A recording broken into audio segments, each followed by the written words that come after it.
आपका इस एनिमल आवाज़ यूट्यूब चैनल में आपका स्वागत है।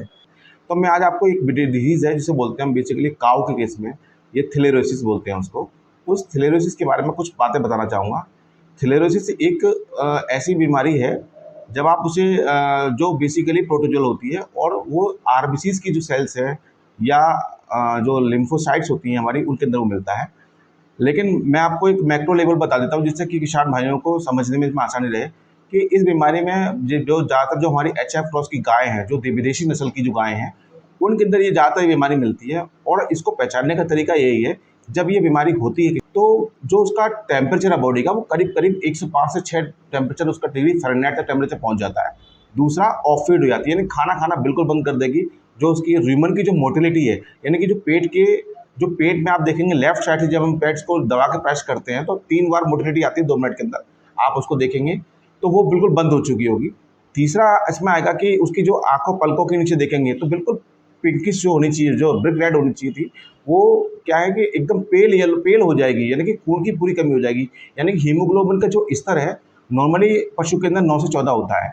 9 से 14, कुछ बुक्स 12 से 18 भी लिखती हैं, लेकिन 9 से 14 हमारे इंडियन कंडीशन में है। और तो वो हीमोग्लोबिन लेवल जो है उसका 9 से गिरकर 4 से 5 तक पहुंच जाता है।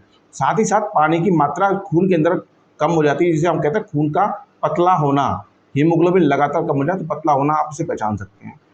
और इसका सबसे अच्छी तरीका और भी है कि आप जो लिम्फ नोड है, आपने देखा होगा कि जब पशु खड़ा होता है फ्रंट साइड में, उसके पास में जब जो उसका जो आगे वाला पैर है उसके पास में एक बंच बना होता है, जिसे बोलते हैं हम लिम्फ नोड। आप उन्हें पकड़ेंगे तो आपको पता लग जाएगा कि वो स्वेलिंग हो जाती है। स्वेलिंग होने का मतलब ये है कि जो लिम्फोसाइट्स हैं उनका प्रोलिफरेशन हो चुका है।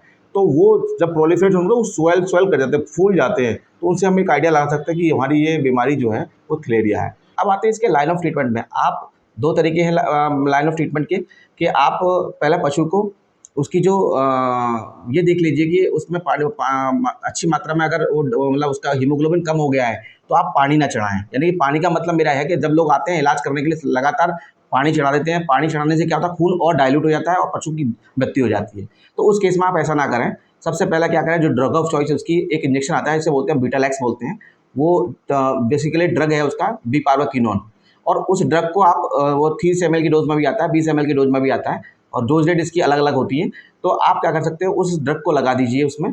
और साथ ही साथ बुखार का इंजेक्शन, बुखार है तो बुखार का दीजिए। साथ में उसकी र्यूमन की मोटिलिटी, जो पेट की जो भूख खत्म हो चुकी है, उसको लाने के लिए आपको वर्क करना पड़ेगा। उसके लिए आप क्या करें, जितने भी जो हमारे एनोरेक्सिया को दूर करने वाले जो कंपोनेंट है, जैसे कि बायोबूस्ट गोलियाँ हैं, एंथाबूस्ट हैं, या कोई रिमिनोटोरिक जैसे इंस्ट्रूमेंट, जैसे मान लीजिए कि हाजमा के नाम से आता है, आप उसे पिला दीजिए।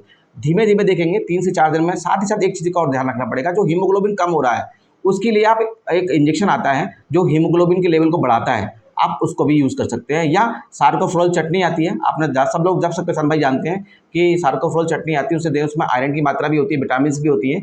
तो उनको देने से क्या होगा कि सेल्स का दोबारा से निर्माण शुरू हो जाएगा और पशु अपनी पुनः उसी स्थिति पर आ जाएगा। और इस इलाज को लगातार करने से 15 दिन के अंदर पशु अपनी जो अपनी उत्पादकता थी उसकी 15 से 20 लीटर की दूध की पर है, तो वो भी उसको प्राप्त हो जाएगी।